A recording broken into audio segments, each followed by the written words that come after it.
안녕하세요. 여름 휴가 다 다녀오셨어요? 저는 아이랑 여기 가까운 곳에 1박 2일로 여름 휴가 여행 왔어요. 제가 오늘 여러분들이랑 나누고 싶은 얘기는 결핍을 가진 사람들, 아픔을 겪은 사람들에게 숨어 있는 그 위대한 스토리에 대해서 말씀을 드리고 싶어요. 저는 어릴 때부터 부모님이 굉장히 사이가 안 좋으셨고 가족 관계도 많이 어려웠어요. 그렇다 보니까 가족이 화목하고 부모님이 이렇게 인자하시고 너그러우신 그런 집이 너무 부러웠어요. 사랑받는 친구들을 보면은 그게 그렇게 질투가 나고 그렇게 부러웠어요. 저한테 있는 결핍이 너무 크니까 다른 사람들이 가지고 있는 거에 대해서 너무너무 부러운 마음이 컸죠. 나는 그게 없으니까. 그리고 제가 또 아이 키울 때 제가 혼자서 아이 일본 미대 입시 시킬 때 제가 우유 배달 했다고 말씀드렸잖아요. 근데 간혹 우유 배달 하는 사람들 중에 부부가 같이 하는 분들이 있어요. 그분들이 저는 그게 그렇게 부러워 보이더라고요. 그 두 분의 사정이 어떤지는 제가 사실 잘 모르겠지만 의지할 데 없는 저 같은 사람보다 아무리 부족하고 아무리 가진 게 없어도 둘이 같이 의지하면서 그렇게 우유 배달도 같이 할 수 있고 의지하면서 그 어려움을 잘 이겨내실 수 있다는 생각이 들더라고요.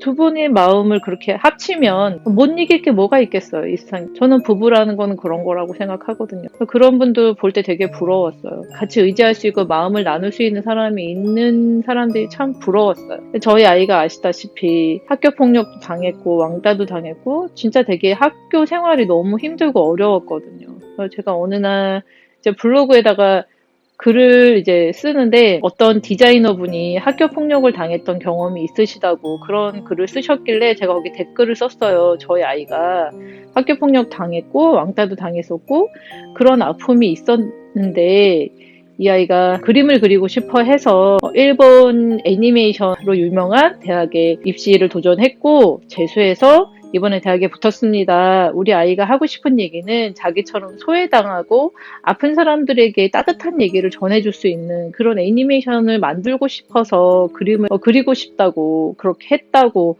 이제 그런 마음으로 저희 아이가 그림을 그리고 그 대학에 진학을 하고 싶어 해서 결국엔 합격했습니다라고 댓글을 달았더니 그분이 저한테 저희 아이가 위대한 스토리를 품고 있다고 아픔을 겪었지만 정말 위대한 스토리를 품고 있는 아이라고 이미 다 마음속에 그 스토리를 가지고 있기 때문에 엄청 훌륭한 작가가 될 수 있을 거라고 그런 말씀을 해주셨어요. 저는 그때까지 그런 말을 들을 때까지 제가 가지고 있는 아픔이라는 거, 저의 결핍이라는 거, 저의 이런 고통스러운 인생이라는 거가 저의 미천이 될 수 있다는 생각을 해본 적이 없었어요. 사실은 너무 오랫동안 아픔을 겪으면요, 사람들이 어떤 마음이 드냐면요, 이 고통이 제발 나한테서 좀 없어졌으면. 예수님이 마지막 그 십자가에 못 박힐 때 그런 기도 하잖아요. 가능하면 나에게서 이 잔을 거두어달라는 얘기를 하잖아요. 그 고통을 안 겪어도 우리가 사는데 사실 큰 문제가 없잖아요. 근데 저는 그 고통을 다 겪어야 됐기 때문에 가능하다면 나도 그런 고통을 겪지 않은 사람이 되고 싶은 거예요. 말하자면 어려움 겪지 않고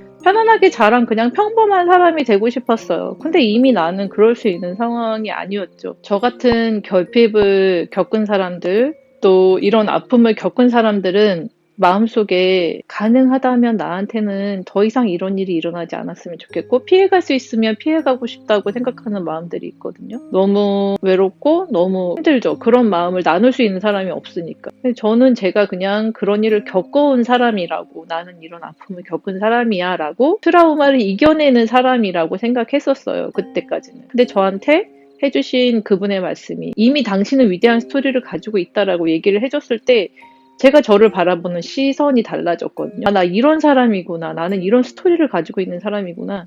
아무나 겪지는 않았지만 그래도 내가 정말 이 일을 겪어냈구나. 내가 이거를 이겨냈구나. 제가 이겨낸 일이 정말 많죠. 저는 아이를 키우기 위해서 정말 많은 것들을 포기하기도 하고 또 이루기도 하고 제가 할 수 있는 한계를 넘어섰고 우울증도 불면증도 이겨내려고 굉장히 노력했고 공부했고 아이하고 제가 어떻게 하면 함께 살아갈 수 있을까? ADHD인 이 아이를 사회에서도 받아주지 않고 아무도 이해해주지 않는 이 아이를 내가 어떻게 살려야 될까? 이 아이가 죽지 않고 마지막까지 사람 노릇하면서 살 수 있게 어떻게 해야 될까? 이런 것들을 제가 이뤘잖아요. 그 아이가 삶을 포기하지 않고 자기가 원하는 게 뭔지 알 수 있게 도와줬고 그리고 그걸 통해서 아이가 대학을 또 갈 수 있었고, 제가 혼자서 아이를 키우면서 그런 일들을 어쨌건 가능하게 했잖아요. 물론 아이가 잘 따라와 줬기 때문에 가능하긴 했지만 저 또한 굉장히 많은 스토리를 가지고 있는 사람이 되어 있더라고요. 이렇게 많은 일을 겪고 나니까 저에게도 이런 미천이 남아있더라고요. 정말 가능하다면 세상 사람들이, 우리가 자식한테 가지는 마음이 그런 걸 거예요. 내 자식이 나처럼 힘들지 않았으면 좋겠다. 이런 마음을 사실 가지잖아요. 정말 가능하다면 저한테도 그런 일이 일어나지 않았으면 좋겠어요. 저도 그렇게 아픔을 견디면서 살고 싶지는 않거든요. 그냥 편안하게 살고 싶어요. 그렇지만 제가 그런 일들을 겪었기 때문에 제가 저의 삶에 주체적인 역할을 할 수 있었고, 저 자신을 제가 스스로 끌고 가는 그런 삶을 살 수 있었던 것 같아요. 결국에는 이 모든 얘기들이 저의 얘기이기도 하고, 또 저는 이 얘기는 저와 같은 경험을 하고 있는 사람들의 얘기라고 생각하거든요. 제가 항상 여러 번 말씀드리지만, 제가 이 얘기를 하는 이유는 내가 잘났다고, 내가 이만큼 대단한 사람이라고 말하고 싶어서가 아니라, 내가 했으면 당신도 할 수 있다고, 당신이 혼자가 아니라고, 우리에게도, 이런 어려움을 겪은 우리에게도 이만큼 위대한 스토리가 숨어 있다고, 이 말씀을 꼭 드리고 싶어서 이런 얘기들을 제가 하고 있는 거예요. 한편으로는 굉장히 부끄럽고, 한편으로는 굉장히 아파요. 한편으로는 얘기를 할 때 굉장히 망설여지는 부분도 있어요. 그렇지만 제가 자꾸만 이런 얘기를 하는 이유는 당신의 아픔이 부끄러운 일이 아니라는 거를 말씀드리고 싶어서 하고 있는 거예요. 세상은 절대 공평하지 않습니다. 세상에 사는 사람들에게 주어지는 모든 것들은 공평하지 않아요. 그런데 우리가 가지게 되는, 우리가 받게 되는 것 중에 정말 공평한 게 한 가지 있거든요. 그게 시간이에요. 편안하게 사는 사람에게 주어지는 시간과 우리처럼 힘든 시간을 겪는 사람들에게 주어지는 시간은 공평하게 똑같습니다. 지금 그 시간을 견디는 과정이 너무 힘드실지도 모르겠지만 시간은 지나갑니다. 세상은 공평하지 않지만 시간은 공평합니다. 우리 모두에게 주어진 시간은 똑같이 흘러갑니다. 그래서 그 시간들을 견디시면은 내 이야기가, 나의 아픔이 나의 정말 대단한 스토리가 될 수 있는 날이 온다고 그 얘기를 꼭 말씀드리고 싶어요. 그래서 여러분 가지고 있었던, 여러분이 경험했던 그런 아픔들이, 그 고통들을 좀 풀어내 주시면 좋을 것 같아요. 부끄러운 것도 아니고 잘못한 것도 아니에요. 그런 걸 풀어내면요, 여러분 스스로도 나 자신을 돌아볼 수 있고, 여러분이 용기를 내주심으로 인해서 또 다른 사람이 용기를 얻을 수 있다고 생각해요. 우리 모두 위대한 스토리를 가진 사람이라는 거 잊지 마시고 잘 견디실 수 있기를 바라겠습니다. 구독과 좋아요 해주시면, 또 댓글 달아주시면 저 정말 큰 힘을 얻고 있습니다. 많이 찾아와 주시고 다른 얘기로 찾아오겠습니다. 몸 건강히 잘 지내시고 또 뵐게요. 안녕히 계세요.